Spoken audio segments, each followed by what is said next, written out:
Iyalaje Quadri fi ohun ọ̀rọ̀ tó lágbára ránṣẹ́ sí ìmáàmù Paris nípa gbólóhùn ọ̀rọ̀ burúkú kan tó tẹnu wọn jáde nípa pé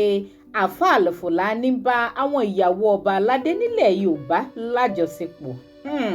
Ọ̀rọ̀ burúkú fún àǹfààní ọ̀pọ̀ wa tá àti rí fọ́nrán yẹn tẹ́lẹ̀ òun rèé. Àlùfáà Fúlàní ìbúra mo fẹ́ kó búra fún mi mo fẹ́ kí òun wá náà jáde bó ṣe wà yìí síbẹ̀ kó wá búra pé tí wọ́n àti àwọn ìyàwó ọba ilẹ̀ Yorùbá o máa báyàwó àwọn ọba ilẹ̀ Yorùbá sọ̀rọ̀ o máa bá wọn sùn ìwọ àti. Ọ̀rọ̀ kọ̀rọ̀ ọ̀rọ̀ burúkú tí ò ṣeé gbọ́ sétí.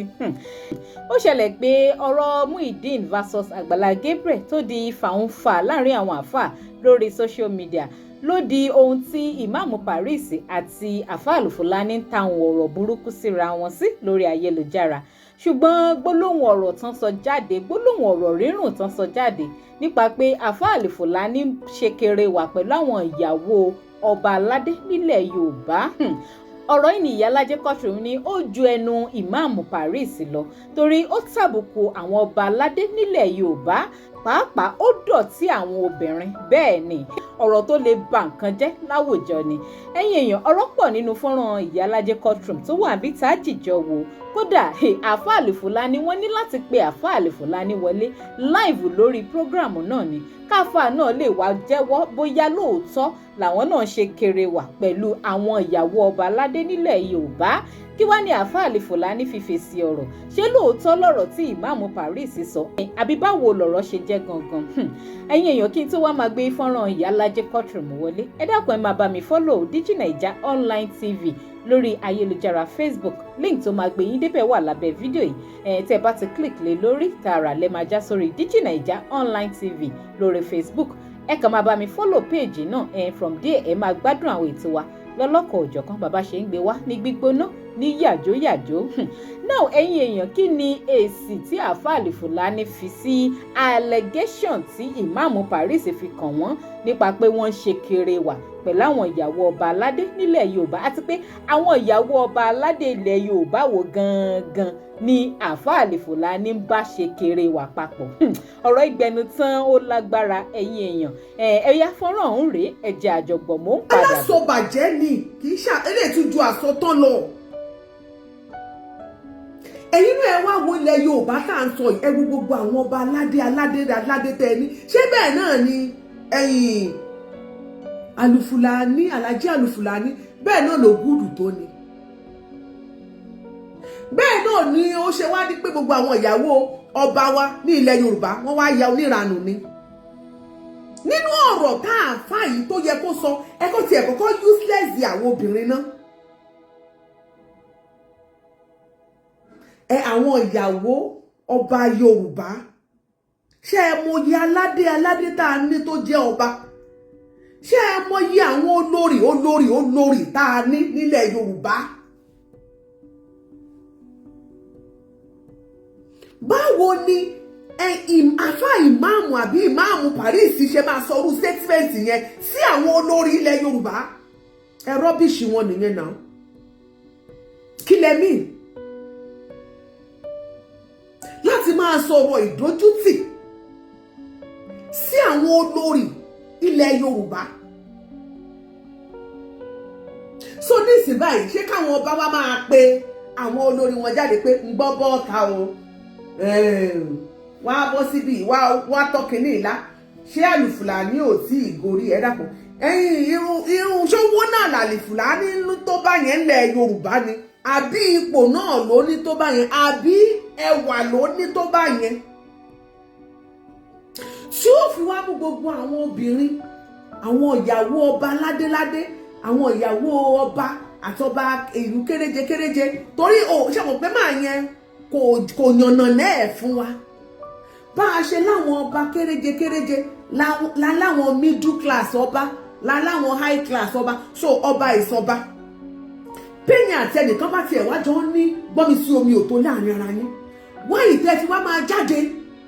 tẹ́ fi wá máa sọ wípé àwọn ọba ilẹ̀ Yorùbá o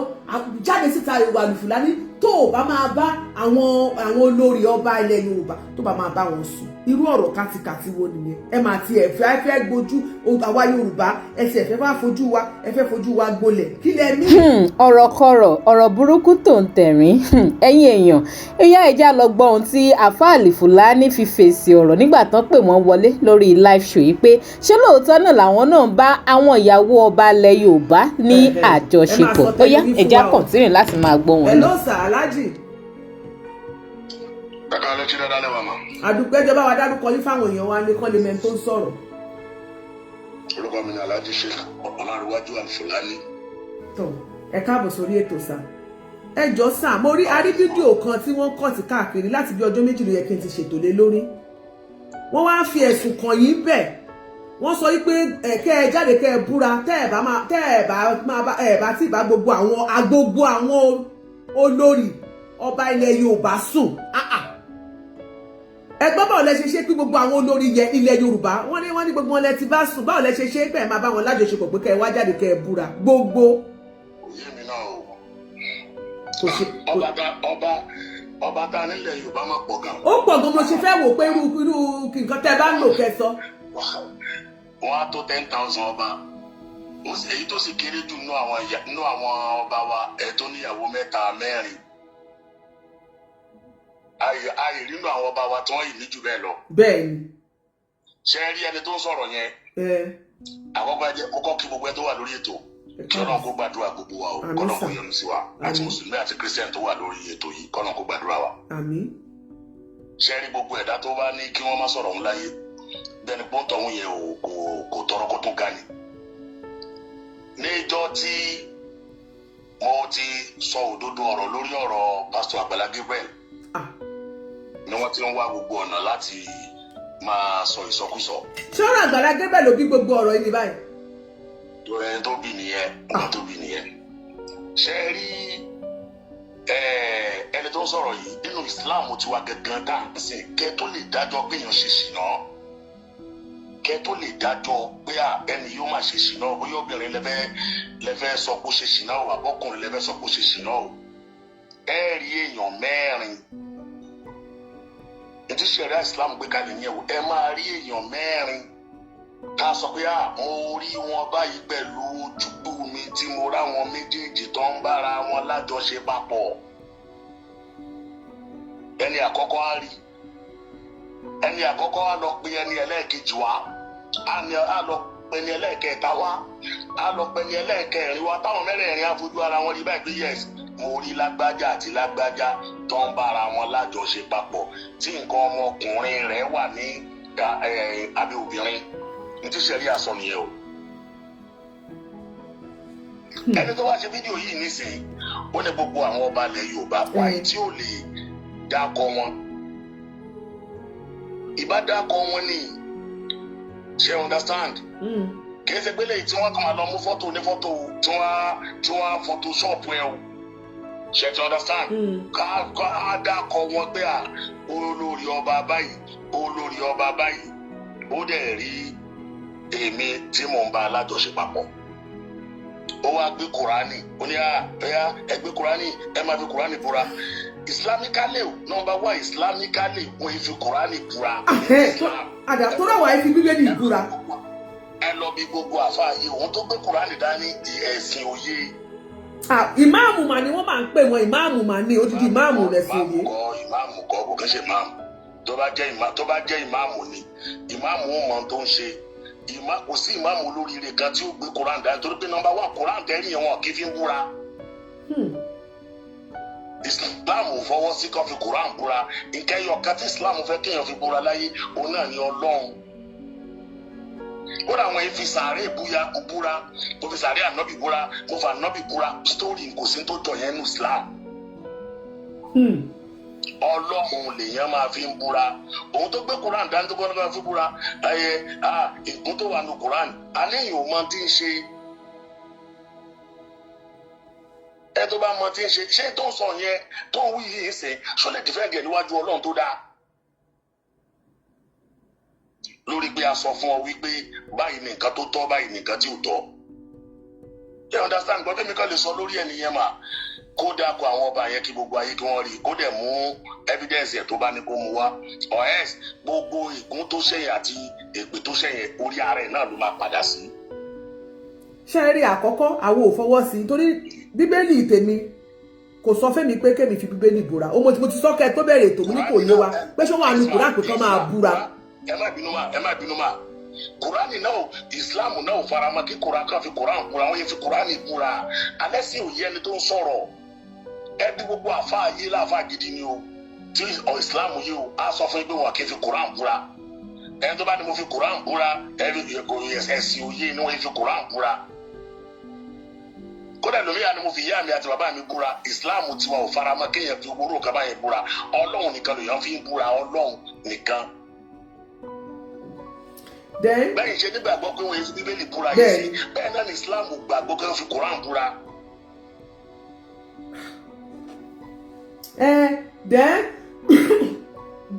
ẹ má bínú dẹ nínú ọ̀rọ̀ táwọn wá sọ wọ́n wá fẹ̀sùn kàn yín ìbéèrè tẹ́mi ti béèrè kẹ́ tó wọlé mo fẹ́ béèrè pé ṣé owó lẹni tó tó bẹ́ẹ̀ tẹ́pẹ́ àwọn obìnrin ilẹ̀ Yorùbá àwọn ìyàwó ọba wa lè ń kúrú bọ́ọ̀dì mọ́ àbí pé ipò kan lẹ wà láwùjọ tàbí ẹ̀yin lẹ handsome jù ní gbogbo ilẹ̀ Yorùbá tó jẹ́ pé ẹ̀yin lẹ wá mú àwọn ẹjọ́ máa tí a bá tiẹ̀ wá lówó náà pé ìyá tiẹ̀ wá ní àbí ìyá bá tiẹ̀ wá rẹwà náà àbí ìyá bá tiẹ̀ wá wà ní. tó ẹ pupa lóòótọ́ ẹ pupa ẹ ṣojú yòyò. èèyàn dúdú mà ní mi kámẹ́rà mà ló ń sọ mí di pupa ṣe understand kẹ́yà tiẹ̀ wá rẹwà náà